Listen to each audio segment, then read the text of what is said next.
For today, we're gonna go back in time and see the first appearance of The Simpsons. So, alright, let's go. Alright, so we start off the story at bedtime where Homer is tucking Bart into bed for the night, and Bart, seemingly having an existential crisis, starts asking Homer about, like, what is the mind? How does it work? Basically like a why are we all here kind of a moment, to which Homer just kind of shrugs it off and gives a non-answer and leaves the room, leaving Bart and his mind to spiral downwards into the rabbit hole of insanity. Well, maybe not that bad, but on the cusp anywho. In the next room, Marge is tucking in Lisa, where she ends off with that classic line, sleep tight, don't let the bed bugs bite. And this really seems to trigger Lisa, because either A, she's never heard of bed bugs before and is unsure what to do with these unknown beasts, or B, she knows what bed bugs are and has a crippling fear of them. Either way, she is too terrified to sleep. In the next room, Marge is singing that beautiful classic lullaby to Maggie, rock-a-bye baby, in the treetop and all that stuff. And as Marge is singing it, Maggie is visualizing all of the kind of dark lyrics that the song is all about. A baby in a crib falling off a tree to their certain doom. So as Marge leaves the room, man, Maggie is all kerfuffled and she ain't getting no sleep either. So as Marge and Homer are in their bed, ready to pass out after another successful day, well, dang it if and all them children don't pile into their room yelling that they can't sleep, and they ask Homer and Marge if they can sleep in their bed, And I guess that's the only eventual way that the kids are gonna fall asleep, so what choice do Marge and Homer got, right? Now that everyone's passed out, that is the end of this fantastic little short. And well, there you go, eh? What can you really say, man? Every great journey starts, somewheres, right? It was a story that was like a minute and a half long, so really, what kind of a story could you really tell in that time? But I guess it was pretty decent, right? The story about trying to fall asleep and how you can't for whatever reason. You could be like Bart and your mind just doesn't turn off when you're trying to go to bed, it just actually ramps up. You could be like Lisa and you're freaking out about everything around you. Or you could be like Maggie and you can't sleep because of some horror story. So for what they had to do with the little time they had, I guess it's a pretty good little, kind of commentary on sleep. The historian in me really loves this little cartoon. Like, it is pretty awesome to see how much The Simpsons have changed and evolved, throughout the years. And to see how it started off and, how incredibly different it is, from now. It's pretty fascinating to me anyway. And not even just the look of the characters, but the whole storytelling, of The Simpsons.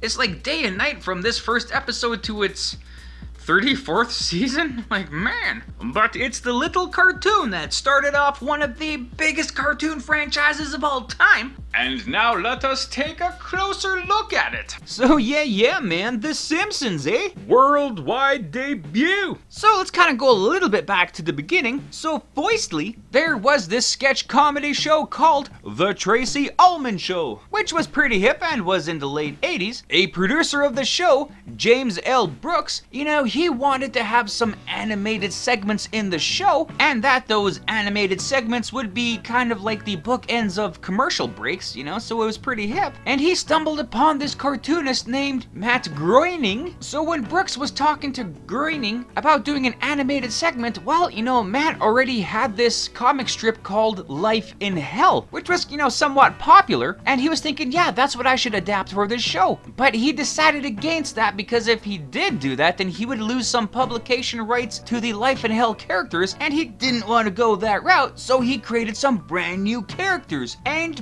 boom!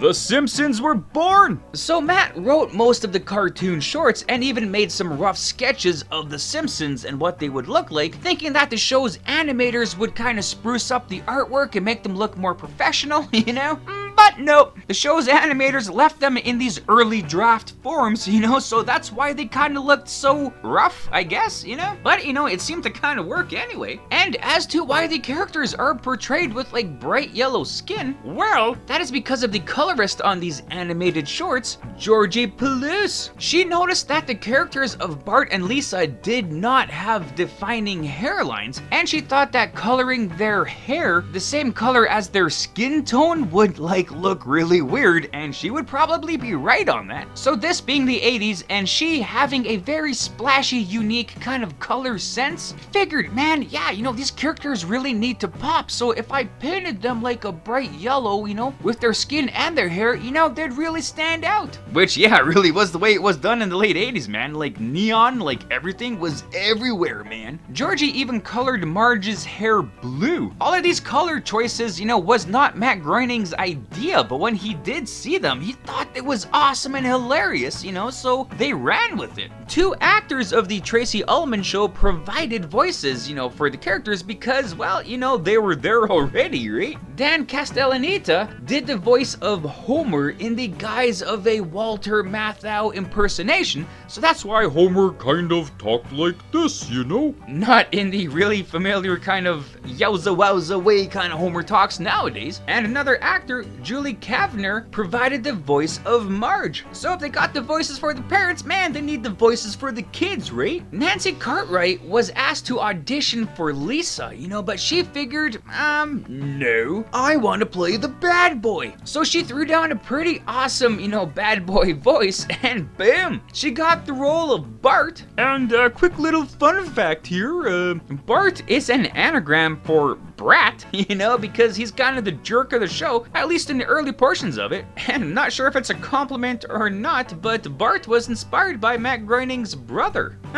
So yeah, Yeardley Smith can really nail the voice of a young 6-year-old girl, so she got the role of Lisa like no problem. And that is the quick little story of The Simpsons and how they were born. And man, like after they were born, like holy jeez, did they skyrocket, eh? So their debut in these Tracy Ullman cartoon shorts started in 1987. In 1988, Bart became the mascot for Butterfinger chocolate bars, and with that first Simpsons Butterfinger commercial, we did see the first appearance of Milhouse. And then later, in December 17th, 1989, The Simpsons' own television show debuted. And as we all know at this point, it's still going, man. Like 34 seasons later, it's still going. My God, what have we done? And in those early Simpsons seasons, Tracy Ullman fired a lawsuit saying that she should collect some of the profits from the show, seeing as her show, you know, was the launching pad for The Simpsons, and that's where they all kind of got known from originally. But the lawman said no, which I didn't really look into that lawsuit all too much, and not sure why she wouldn't have gotten something, right? Because, like, I don't know. Either way, Simpsons were born, Simpsons exploded on the map, and Simpsons have never gone away.